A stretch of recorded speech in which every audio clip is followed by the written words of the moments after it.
ইউনু মহোদয় কিন্তু প্রত্যেকটা ঘরে ঘরে উনি গিয়ে গিয়ে কিন্তু সেবা দেওয়া ওনার জন্য সম্ভব না। যদি ইউনিয়ন পরিষদগুলো অ্যাক্টিভ হয় তাইলে কিন্তু এই উপজেলাতেও প্রেশার কম পড়বে। এখন আপনারা যারা যারা বললেন যে তথ্য কর্মকর্তা ওই ভদ্রলোক উদ্যোক্তা তথ্য উদ্যোক্তা রাজীব, উনি তো কোনো সরকারি কর্মকর্তা না, উনি তো কোনো বেতনভুক্ত না, উনি তো এখানে কোনো হ্যাঁ মানে উনি কি পার্মানেন্ট কোনো বডি? তাহলে দেখেন উনি এই যে রাজীব কোনো পার্মানেন্ট বডি না।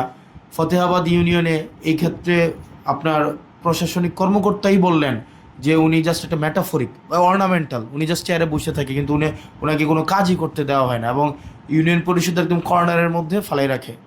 এবং ওই ভদ্রলোক ওখানে এক ধরনের একটা দুর্বৃত্তায়ন তৈরি করেছে এবং উনি অস্বীকার করতে পারবে না ওখানে বিজিএফ কেক পাবে, টিআর কেক পাবে, এটাও তো নির্ধারণ করে উনি, তাই না? এটাই নির্ধারণ উনি তো এটা নির্ধারণ করে নাকি? দেখেন একজন তথ্য উদ্যোক্তা, উনি গভর্নমেন্টের কোনো বডি না, উনি অ্যাকাউন্টেবল কোনো বডি না, উনি প্রশাসনিক কর্মকর্তাকে অ্যাভয়েড করে এই পুরো ফতেহাবাদ ইউনিয়নটাকে এক ধরনের দুর্বৃত্তায়ন করে ফেলেছে। এবং ওয়ারিশ উনি 5-1,000 টাকার কমে নেয় না।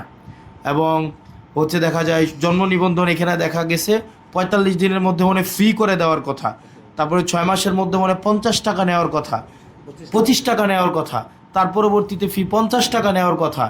নাম সংশোধন বা বিয়োজন সংযোজন এক্ষেত্রেও একটা 50 টাকা 100 টাকার একটা ফি আছে, এর বেশি তো না, এর বেশি তো কোনোভাবেই তো না। তো তার মানে হচ্ছে কি এই ফিগুলো দেখা যায় 1,000 টাকা 2,000 টাকা পর্যন্ত নেয়। এবং অ্যালার্মিং একটা বিষয় সেটা হচ্ছে মাঝে মাঝে মেম্বাররাও এই ক্ষেত্রে ইনভলভ থাকে। মেম্বাররা দেখা যায় একটা নির্দিষ্ট অর্থ নেয়, একটা অর্থ হচ্ছে তথ্য উদ্যোক্তাকে দেয়, একটা অর্থ হচ্ছে এই যে ইউনিয়ন প্রশাসনিক কর্মকর্তাকেও মাঝে মাঝে দেয়, সবাই না, এখানে আপনারা অনেকে আন্তরিকতার সাথে কাজ করেন। তো এই ক্ষেত্রে আপনাদের কাছে অনুরোধ করব, যা হয়েছে এতদিন হয়েছে, যা হয়েছে হয়েছে, তবে ফতেহাবাদ ইউনিয়নের এই রাজীব ইস্যু এটা সলভ হবে।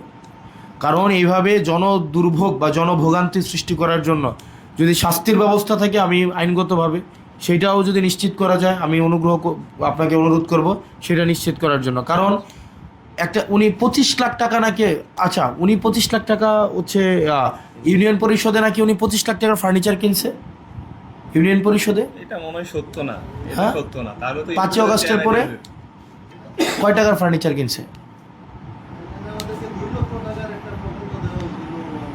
উনি নাকি নিজের পকেট থেকে 25 লাখ টাকার ফার্নিচার কিনছে।